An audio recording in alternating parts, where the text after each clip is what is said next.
What's up, guys? Let's go do some crabbing.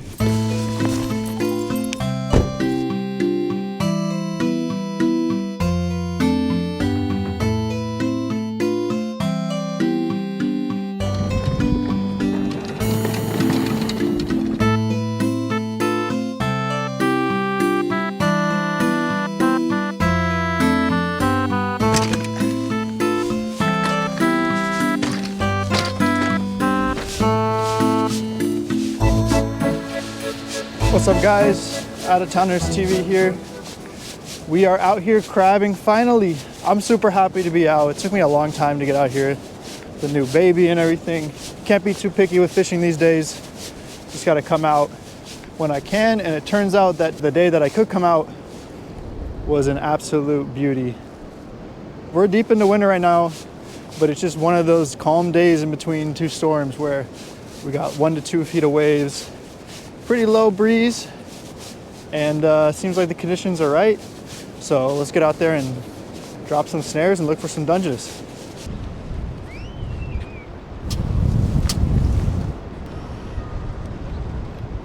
It's a little breezy today, but hey, we got a jacket on. My friend Max lent me these waders, so I'm not out here barefoot freezing my nuts off. Yeah, I'm gonna show you guys just what I'm rigging up real quick. So we are just rigging up a classic crab snare that I picked up at a local tackle shop in Oakland. Just your run-of-the-mill kind of 6 loop with a little 4 ounce on the back. I'm gonna be clipping some more weight onto that in a little bit. For those of you who haven't seen this, which I'm sure a lot of you watching the video have seen this a million times, but this is basically a crab snare which holds some bait in it, and then you got these loops on the bottom. So when the crab comes sniffing along looking for that bait, they get cinched up. Really common here on the coast in Northern California. And this beach here, I'm fishing Ocean Beach today, which is a popular spot for this style of fishing. So yeah, we're gonna put some bait into this. I'm fishing squid, but I also brought these 2 chunks of chum salmon from Alaska. It's just old fish, like 2-year-old chum salmon that was sitting in the back of the freezer that's gotten real stinky. We're just gonna open that cage up, jam that onto one side, and then push this other stinky piece in on the other. Alrighty.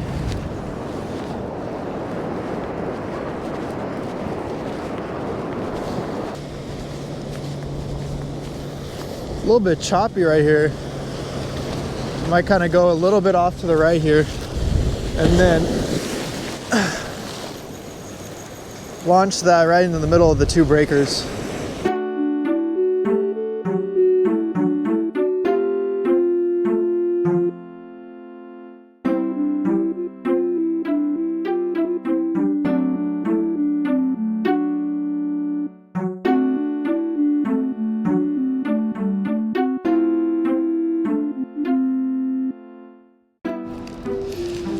All right, snare number 2, and I'm baiting it up with a combo this time. And then I added an additional 8 ounce sinker pyramid in line with this.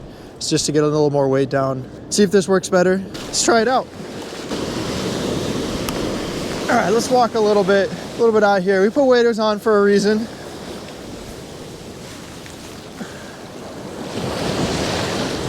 Try that out. Set this guy in, kaplunk, give it a little reel ski, pull the slack out. Damn, that is tall.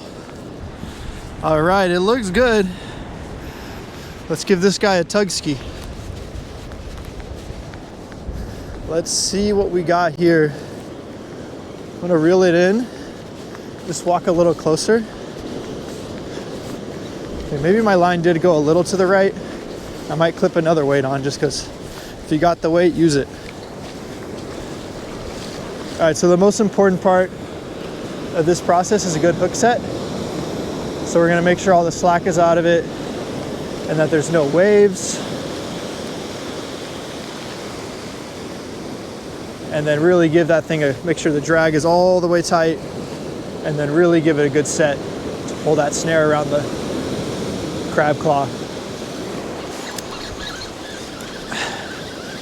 Not gonna lie, that feels a little light. I don't think there's anything on here. All right, pull number 1 is a bust. Is a bust indeed. But that looks like something's been nibbling there. I'm gonna chuck another weight on it. I'm gonna put some squid. I think that's gonna be the ticket. All right, recasting rod number 1. Water looks tantalizing right now.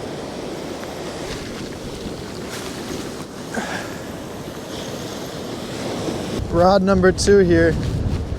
It is looking crabby. I can tell you that.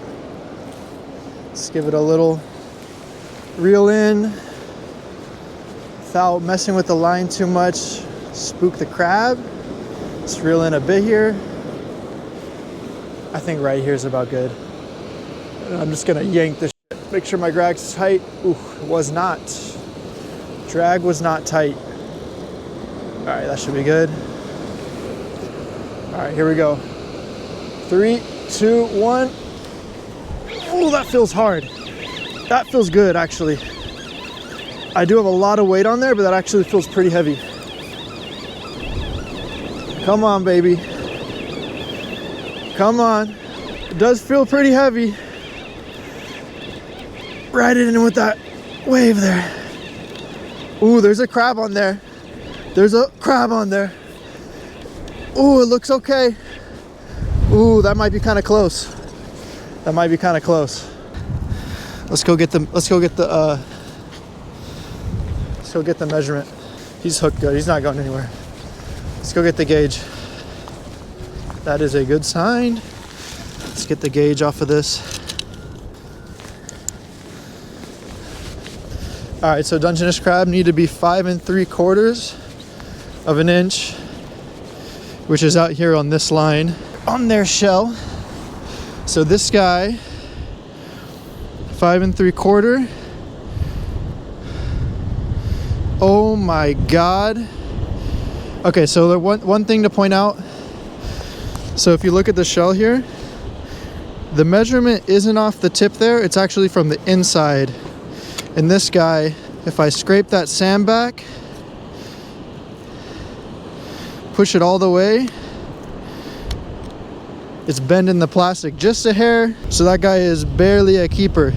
So this guy's borderline. He is a keeper, legal crab, to the best of my regulation understanding. So I'm gonna keep him. If I get some bigger ones, I might chuck him back. But let's go. First keeper crab. That double weight combo with the squid salmon paid off. Let's go put this guy in the bucket. Ah! And that is the risk of holding a crab. I was not holding him correctly. He just yammed my finger. Holy shit. Try not to drop him.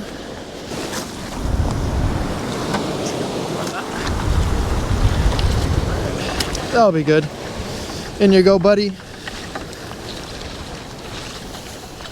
We'll rebait that pole number 2 and then go back and give pole number 1 a yank.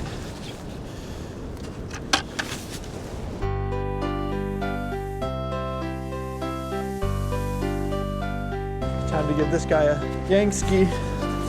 See if we can hit. All right, come on. Nothing.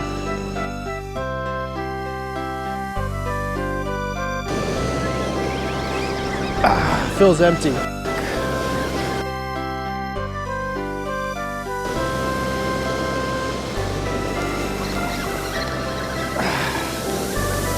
Feels light.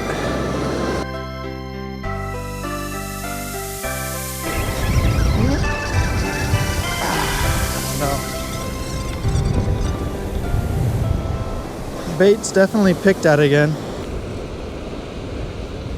Oh yes, there's another one. Woo-hoo-hoo, let's go. That feels good. That feels good. That feels really good. Come on now. Keep that tension. Ride him in with this wave. Woo.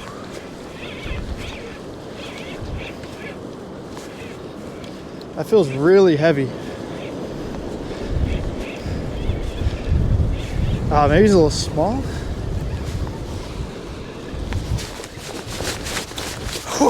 He popped off. He popped off.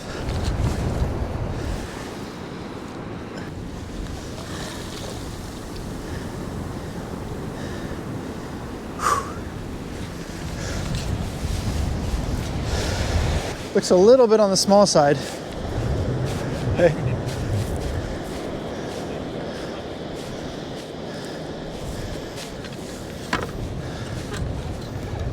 Let's measure him. He looks a little small.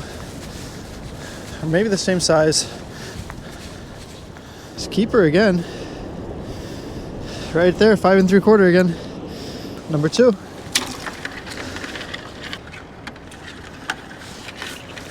Man, I really almost lost that crab. That's crazy. All right, we're doing a little bit of a lunch break here. Pretty sorry looking pizza. I'll tell you what, last night, this thing was busting though. Still fire. Yeah, we're locked in.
What's up guys? We're back in the kitchen. It's a little bit late right now. My wife and I just put the baby down to bed. So we're kicking off around 8 p.m. on a Sunday night. And today we're gonna be making a delicious Cioppino. So let's cheers to that. So we're back in the kitchen. I got my ingredients all laid out in front of me. Start off, of course, with the Dungeness crab, which we caught earlier on Ocean Beach. So I also have some, call it semi-fresh caught ling cod. I went on a trip about a month ago out of Santa Cruz and picked up some nice ling cod with my dad on a fishing trip. So we had a little bag of that I've been saving for a nice meal. And then we have some shrimp and clams, which I picked up at a farmer's market. Not necessarily local, but it's fresh and delicious. To start this thing off, we're gonna be cooking down a little bit of pork sausage. It's gonna introduce fat at the start of the meal, which will keep things rich when everything's finished and cooked and start building flavor early on. And we're just gonna have some diced up fennel, onions, and garlic. Sweat that in a pan with some olive oil and then toss in some tomato. Then we'll put in a little bit of white wine, let that start to cook down. Chuck in this chicken stock, which I made earlier this week. Once we got a smooth, very clean tasting tomato stock, we're gonna add in our seafood, which will leach out that ocean flavor and start to absorb into that broth and make that classic Cioppino seafood stew taste. So I'm incredibly hungry. Let's get it cracking. So to start, we're just gonna go ahead and, it's not too crunchy right now, but take a look at that beautiful olive sourdough, one of my favorite breads to use. And we're just gonna cut some nice, sort of thick slices here. Ooh. Cut into this onion. We don't have to make any perfect cuts here. This is a stew, so we'll just be dicing it up nice and easy. So again, nothing too fine. It's about 1/4 inch slices, something like that.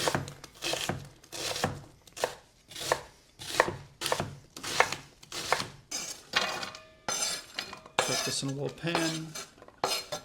Put that off to the side. Okay, next for our fennel.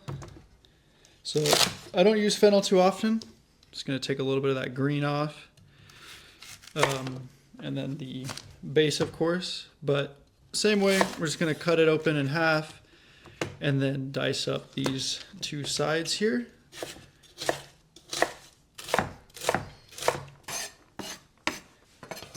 These will go in at the same time, so no need to separate them.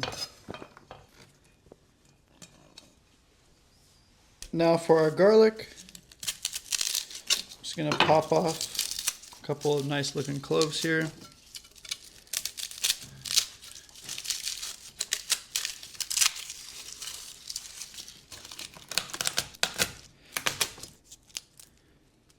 So these we'll just dice up.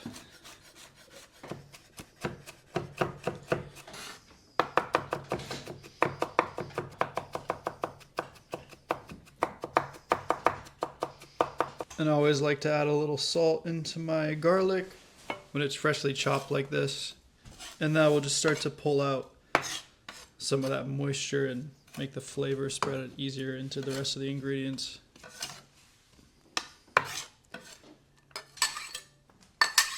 Garlic's prepped. And then we're going to take some of the skins off a few potatoes here.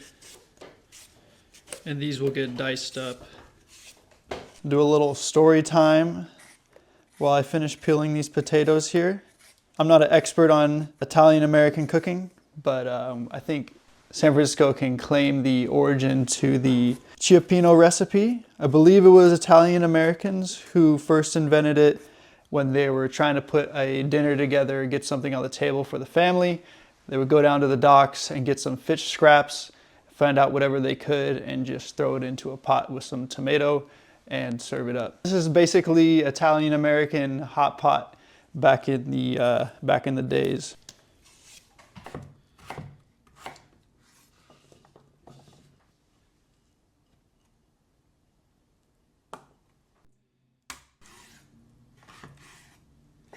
All right, seafood's ready to go. All right, let's get this fire going. Put our pot on top. Let's hit it with a healthy amount of olive oil. Let that come up to temp a little bit. And we're just gonna go in with our onions and fennel. I'd like them to sweat first a bit. And we gotta add some salt right away. Then we're gonna chuck in our garlic.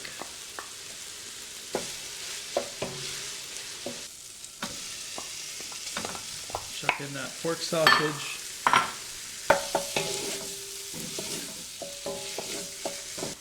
Paprika. And that good old GP, that garlic powder. It's looking like some hamburger helper right now. Let's put this fennel and onion back in there.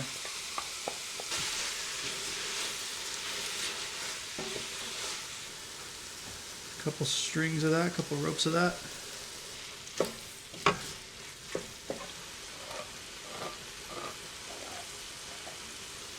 Ooh.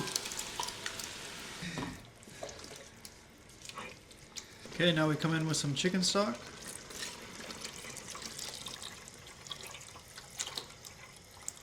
Chuck in a bay leaf. And we'll let that come to a simmer. We're gonna dump in these potatoes, now that that's got nice and warm.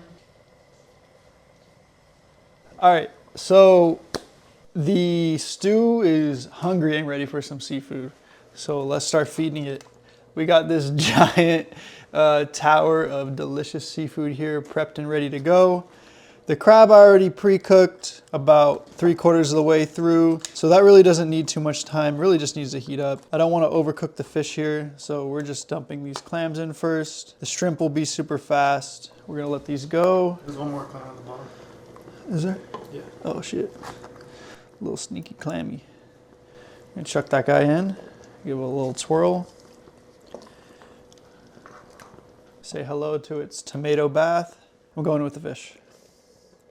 It's fish time, I feel like. Plus it's gonna drop the temp because it's a lot of cooler surface area dropping in. So we're just gonna pile that in there thick. And this stuff, I really don't wanna mix it too much because then it's gonna flake apart. We want some nice big, clean chunks of white meat. That delicious lean cod. Just gonna softly mix that a bit. Woo, that looks delicious. All right, we're going in with our we're going in with our crab claws and legs here. So we're just gonna give those a dunk and just press those down. You can see it's starting to thicken up quite a bit too from that potato starch. Put the lid on. All right, this thing's finally done. Let's plate up. Woo! Smelling delicious. Try and get a little bit of everything here. That lean cod, potatoes, and then we take some crab. Put that on top, and then we'll hit it with just another scoop of broth here.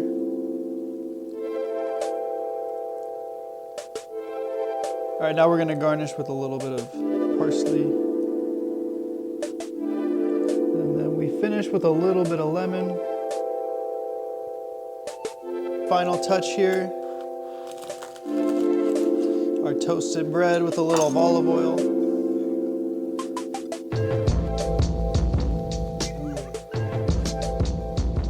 This thing's looking like I'm gonna be standing on the wharf at Pier 39 like, come on in, we got a Cioppino, get in here. And you know you would too, because this thing is looking fire. Can't be homemade, man. Let's dig in. All right, let's dig in and do a taste test here. First, let's start off with the broth. Whew. So that's like before tomato, tomato soup, but now you got a little bit of Squidward in there. Let's get in and try one of these clams. Try some of this ling cod. That was really good. Nice and flaky and firm. Try this with a little, I gotta try this crab now. I'm gonna get in here and just kind of crack open this claw. Oof. There's a nice piece of Dungeness crab. Dungeness crab is always so buttery and has such a good flavor. All right, I'm gonna take one last bite here on top of this bread. And we're just gonna put some shrimp, some ling cod. The whole ocean. we're gonna bring out the whole ocean on this one. Oh my God, come on, bro. Fucking slippery ass lemon. I don't even know if I can do this. Yeah, just take this. Fresh lemon, it's too slippery. Get a lot of sauce on there. Hit this with a little lemon. And get one nice big bite here. Manja. Manja. That's so fire. All right, that's enough recording. I gotta finish this big bowl and serve up some other people. We'll see you guys in the next one.